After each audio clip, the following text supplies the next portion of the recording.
This is the Samsung Galaxy A05, one of Samsung's budget devices, costing only about 2,200 kwacha. Let's talk about it. So I actually got this particular device from Mobile City. Shout out to Mobile City. They gave me an awesome discount. Yeah. So in the box, we are greeted with the device itself, having some of its specs boldly highlighted on the plastic cover. Apart from that, we have some documentation, a USB Type-C cable, a 10-watt fast charger charging brick, SIM ejection tool, and that's all. The device is made out of plastic, of which is not so surprising for a device at this price point. This particular one is black and it's 64GB ROM, 4GB RAM, which is a good deal, taking into account that you're buying this at only 2,200 kwacha. I mean, come on.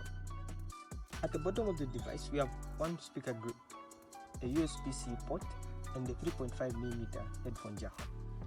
At the back of the device, we have a 50 megapixel wide-angle main sensor, a 2 megapixel depth sensor, of which is not so bad for a device you're buying at that price I keep mentioning. Yeah, we're going to test these later on in the video. Powering on the device, we do notice the phone is already set up. Yeah, I may or may not have set it up behind the camera, we'll never know.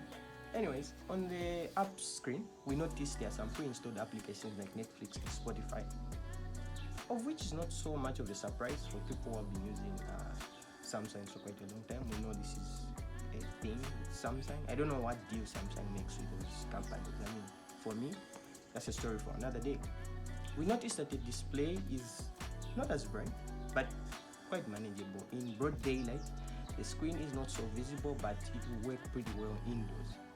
It's powered by an IPS display, 6.5 inches, which is not so big, again, not so small. It's quite in between what most users would need. The phone is powered by an Exynos 850 chip, which is pretty okay to run basic tasks on a daily basis, like phone calls, WhatsApp, messaging, and all that.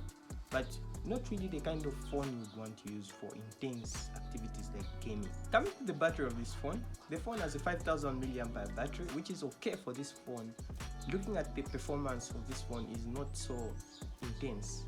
I mean, the user of this phone will not be a person who will be gaming or anything like that. It will just be simple tasks, which is okay for a battery this big. On a single charge, it can run you through a whole day, and this is pretty much okay for most users. Coming to the rear-facing camera, the phone takes pretty okay photos, as you can see here, but again, they're not so great. I mean, the phone is a budget device. The front-facing camera also shoots photos. You can see it has some dynamic range issues.